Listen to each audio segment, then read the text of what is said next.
नमस्कार। झांसी के करौंदी माता के पास निवासी मेजर विजय कृष्ण चौरिया साहब को बड़ी जिम्मेवारी मिली है। राष्ट्रीय पिछड़ा दलित अल्पसंख्यक मोर्चा में इनको मिला है राष्ट्रीय वरिष्ठ उपाध्यक्ष के पद पर झांसी में नियुक्त किया गया है, जो कि इसका हेड ऑफिस दिल्ली में है। आज इनका निवास पर अनेकों लोग सम्मान के लिए माला डली हुई है। जानते हैं मेजर साहब से कितना क्या यह पद के लिए क्या क्या जिम्मेवारी। मेजर साहब का क्या कहना है, आपका जो जिम्मेवारी मिली है आपको? पत्रकार महोदय, सबसे पहले मैं देव न्यूज का बहुत बहुत आभारी हूँ जो आप हमारे निवास पर पधारे और आपको सूचना मिली और सूचना के तुरंत बाद आप आके बहुत बहुत बधाई आपको।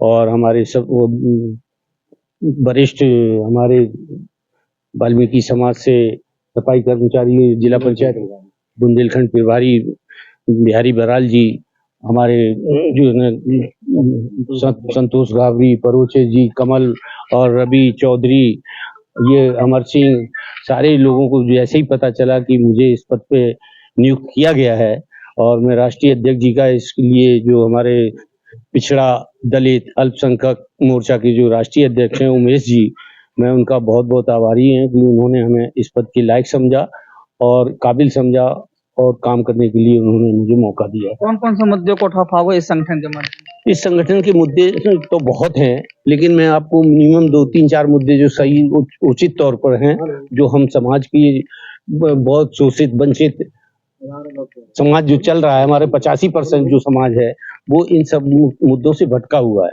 जैसे सबसे बड़ा मुद्दा मैं समझता हूँ, हमारे जो 85% जो लोग हैं उनमें फैला पड़ा है नशा। एक तो नशे के ऊपर हमारा अभियान चलेगा बहुत ही जबरदस्त, दूसरा शिक्षा के ऊपर चलेगा, दूसरा हमारा तीसरा जो मुद्दा है वो हमारा रोजगार, जो समाज के लिए जो अल्पसंख्यक है, हमारा पिछड़ा वर्ग है, हमारा दलित वर्ग है, पढ़े लिखे लोग जो है ना वो इधर उधर दर दर की ठोकरें खाते फिर रहे हैं, पढ़ाई का कोई महत्व नहीं रहा, उसके लिए हमारा एक बहुत बड़ा अभियान चलेगा। ये हमारे 2-3-4 मुद्दे बहुत जटिल हैं जो समाज के में कुरीतियों पे फैले हुए हैं, इसलिए हमारा जो दलित पिछड़ा वर्ग अल्पसंख्यक मोर्चा जो खड़ा किया है, इसका मेन मुद्दा यही है। पहला मुद्दा सबसे बड़ा तो नशे का है, क्योंकि नशे ने ही दुनिया की हालत खराब कर रखी है। क्योंकि जो जागृति है ना, आध्यात्मिक जागृति, नशा बिल्कुल गायब कर देता है समाज का या परिवार का। एक आदमी बीमार होने से 10 आदमी बीमार होते। सबसे पहले तो नशा मुक्त अभियान चलेगा, इस पर हमारी बहुत बड़ी जो है ना मुहिम जारी रहेगी। क्या कहना है आज आपने मेजर साहब का स्वागत? मेजर साहब से भैया लोग क्या कहना है? मेजर साहब को सबसे पहले तो बधाई देंगे, क्योंकि मेजर साहब ने जो है हमेशा समाज के हित में सोचा और अभी तक लगे रहे, और उनकी इन्हीं सेवाओं को देखते हुए हमारे मेजर साहब को जो है इस संगठन में मंत्री पद से सम्मानित किया गया है। एक दायित्व दिया गया है समाज के लिए, और हम सबको समाज के लोगों को, जनता को इन पर पूर्ण भरोसा है कि ये इसमें कामयाब जरूर होंगे और हम सब इनके साथ रहेंगे। बहुत बढ़िया।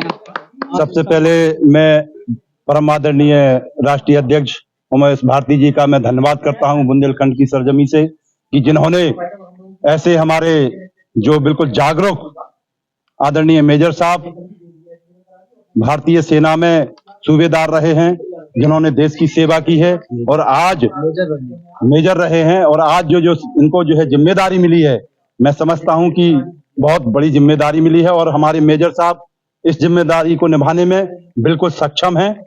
और मैं इनसे यही अपेक्षा करता हूं कि आगे चल के बुंदेलखंड का जितना भी दलित अल्पसंख्यक में जितने भी समाज के लोग हैं, इन लोगों की, पिछड़े लोगों की, सभी की जो है आवाज को बुलंद करेंगे और ये दिल्ली तक हमारी आवाज पहुंचेगी। मैं बुंदेलखंड की तरफ से माननीय मेजर साहब को राष्ट्रीय उपाध्यक्ष बनने पर पूरी बधाई देना चाहता हूं, धन्यवाद करना चाहता हूं राष्ट्रीय अध्यक्ष जी का, और माननीय मेजर साहब को पुनः हमारी तरफ से, झांसी की तरफ से ढेर सारी शुभकामनाएं और बधाई। आपका क्या कहना? सबसे पहले तो मैं धन्यवाद देना चाहता हूं कि हमारे जो प्रदेश अध्यक्ष हैं उत्तर प्रदेश ग्राम पंचायत सफाई कर्मचारी संघ के आदरणीय माननीय उमेश कुमार भारती जी, जो कि राष्ट्रीय पिछड़ा दलित अल्पसंख्यक मोर्चा का मुहिम चला रहे हैं, और जो कि हमारे समाज के झांसी के अंदर समाज के वरिष्ठ समाज से भी वरिष्ठ नेता भी रहे हमारे बीच में आदरणीय मेजर साहब, इनको मैं बहुत बहुत ढेर सारी शुभकामनाएं देता हूं और आशा करते हैं कि जो मुहिम पर आपने काम करने के लिए जो जिम्मेदारी हमारे राष्ट्रीय अध्यक्ष जी ने दी है उस पर लगन निष्ठा से आप काम करें, इसके लिए शुभकामनाएं देता व्यक्त करना चाहता हूँ खासतौर पर मीडिया बंधुओं का और जो हमारे पदाधिकारीगण जो यहाँ पर आए, समाज के जो अल्पसंख्यक और दलित पिछड़ा वर्ग के जो भी हमारे मित्रगण यहाँ पर आए, उनका बहुत बहुत आभारी रहूंगा मैं। और आगे चल के मैं इस संगठन को मैं इतनी ऊंचाइयों पे ले जाना चाहता हूँ। मुझे जिस चीज का इंतजार था वो मुझे आज वो कौड़ी मिल गई है। अब उस कौड़ी को मैंने चित्त कर, जो होती है ना चित्तपट एक चीज होती है, मैंने अब अशोक स्तंभ भी देखना है और हमें इसके अलावा कुछ नहीं दिखाई देता है। मेजर विजय कृष्ण चौरिया जी को जिम्मेवारी मिली है। आशा विश्वास करते हैं संगठन में तरक्की करें, खूब आगे बढ़ाएं, लोग बाग को जोड़ें और इस संगठन में जो राष्ट्रीय उपाध्यक्ष की जिम्मेवारी मिली है, आशा करते हैं इनको खूब तरक्की मिले। बहुत बहुत शुभकामनाएं पुनः मेजर साहब को जिन्हें जिम्मेवारी मिली है। धन्यवाद।